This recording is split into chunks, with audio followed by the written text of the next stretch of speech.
नमस्कार, मैं हूं आपके साथ कंचन मिश्रा और आप देख रहे हैं डीएम न्यूज 24।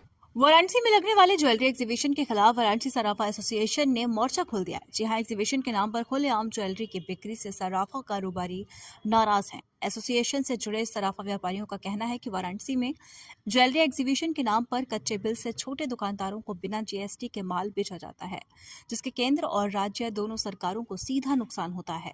बताते चलें कि दिसंबर महीने के दूसरे हफ्ते के बाद वाराणसी में 3 दिनों का ज्वेलरी एग्जीबिशन लगाया जाएगा। वाराणसी सराफा एसोसिएशन के संरक्षक विजय तिवारी ने बताया कि वाराणसी में ज्वेलरी एग्जीबिशन के नाम पर सेल काउंटर लगाना पूरी तरह गलत है। हम सभी व्यापारी इसका विरोध करते हैं। इस एग्जीबिशन में दिल्ली, मुंबई के कारोबारी, पूर्वांचल और बिहार के छोटे व्यापारियों को सरकार के द्वारा तय किए गए सभी नियमों की अनदेखी कर माल बेचते हैं, जबकि एग्जीबिशन में सिर्फ ज्वेलरी का प्रदर्शन किया जाना ही उचित है। वहीं एसोसिएशन के मंत्री पंकज सर्राफ ने बताया कि अवैध तरीके से लगने वाले ज्वेलरी एग्जीबिशन से यहां के होलसेल सराफा व्यापारियों को लगातार नुकसान उठाना पड़ता है, जिससे हमारा व्यवसाय सीधे तौर पर प्रभावित होता है। एग्जीबिशन के बाद 1 महीने तक बाजार पूरी तरह मंदा रहता है। आंकड़े के अनुसार 3 दिन के ज्वेलरी एग्जीबिशन में लगने वाले काउंटर से करीब 100 करोड़ के आसपास का कारोबार होता है। आरोप है कि यह कारोबार बिना जीएसटी बिल के किया जाता है, जिससे केंद्र और राज्य दोनों सरकारों को सीधा नुकसान होता है। ऐसे ज्वेलरी एग्जीबिशन में अंदर जाने वाले सभी दुकानदारों की चेकिंग की जाए और वाराणसी सराफा एसोसिएशन और इससे जुड़े अन्य स्थानीय संगठन के लोग वहां मौजूद रहे। वाराणसी में जो सराफा ज्वेलरी एग्जीबिशन लगाया जाता है, क्यों उसका विरोध किया जा रहा है? क्या नहीं, विरोध के पीछे कई कारण हैं। हम लोग विरोध जो कर रहे हैं, नरगल नहीं कर रहे हैं। एक तो ये लोग प्रदर्शनी के नाम पे यहाँ पे रेट का बहुत डिफरेंस आता है। हमारे जो व्यापारी हैं, जो आसपास के क्षेत्र के व्यापारी हैं, वो सीधे इनका प्रचार प्रसार इतना हो जाता है कि सीधे वहीं जा कर के और वहीं से माल ले लेते हैं। सबसे बड़ी बात ये है कि ये जो व्यापारी हैं आसपास के लोग, जब वहाँ जाते हैं, जबकि इनका काम वहाँ माल बेचने का नहीं है, केवल आपको प्रदर्शन करने का काम है। एग्जीबिशन है वो, केवल आप हर चीज़ का आप सैंपल दिखाइए, लेकिन वहाँ सेल आउट करते हैं लोग, बेचते हैं। जैसा कि हमारे कुछ कस्टमर हैं जो डायरेक्ट वहाँ से जाके उन्होंने काम किया है, रेट का काफ़ी डिफरेंस आया, उन्होंने हमसे बताया भी। तो इसी बात का हम लोग विरोध कर रहे हैं कि भाई आप प्रदर्शनी करिए, लेकिन आप सेल आउट मत करिए। और वो भी कच्चे से कर रहे हैं, एकदम क्लियर है जीएसटी चोरी कर रहे हैं वो लोग।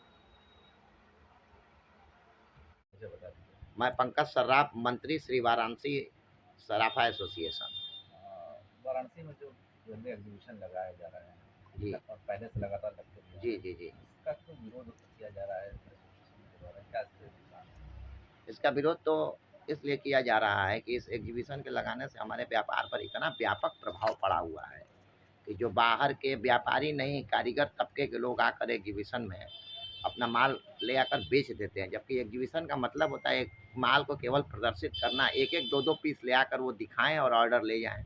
लेकिन वहाँ पर क्या होता है कि एग्जीबिशन के नाम पर ये माल कारीगर लेकर आते हैं और छोटे छोटे जो व्यापारी हमसे माल ले जाते हैं, जिनके ऊपर हम आश्रित हैं, उनको ये माल जो है चोरी चुपके जो है या तो वहीं एग्जीबिशन हाल में कैश बेच देते हैं, चाहे धीरे से वो उनको इधर उधर सप्लाई कर देते हैं, जिससे हमारे व्यापार पर इतना प्रभाव पड़ा हुआ है। हमारा सारा पेमेंट, मेरा स्वयं का भी पेमेंट बहुत जगह आरटीजीएस का पेमेंट रुका हुआ है, जो कि अब मिल हम लोगों को नहीं रहा है और ये व्यापारी इधर उधर हो गए और व्यापार एकदम समाप्त हो चुका है। आने वाले समय में कब एग्जीबिशन लगना है? और आने वाले समय में दिसंबर में हमने सुना है कि एग्जीबिशन एक लग रहा है, उसके बाद एक मार्च में लग रहा है। मेरी हाथ जोड़कर क्रमबद्ध निवेदन ये है कि जो भी एग्जीबिशन को लगा रहे हैं वो इसको स्थगित कर दें और बाहर के व्यापारियों से, जो दिल्ली, बॉम्बे, कलकत्ता, कोयम्बटूर से व्यापारी चाहे कारीगर आ रहे हैं, उनसे भी हाथ जोड़कर मेरी विनम्र विनती है कि एग्जीबिशन में वो अपने को पार्टिसिपेट ना करें। और जो पूर्वांचल के हमारे व्यापारी हैं, चाहे व्यापार मंडल के लोग हैं, वो इस एग्जीबिशन का बहिष्कार करें, क्योंकि जैसा हमको सूचना मिली है कि इसमें जीएसटी विभाग और इनकम टैक्स विभाग भी सक्रिय हो चुका है, जो कि वहाँ पर पूरा पर्याप्त चेकिंग भी करेगा। जो कैश और मेटल में लोग व्यापार करते हैं, जिससे हमारे भारत सरकार के जीएसटी और इनकम टैक्स का जो है राजस्व की क्षति होती है, जो हमारे यहाँ से माल लेने से नहीं होती है।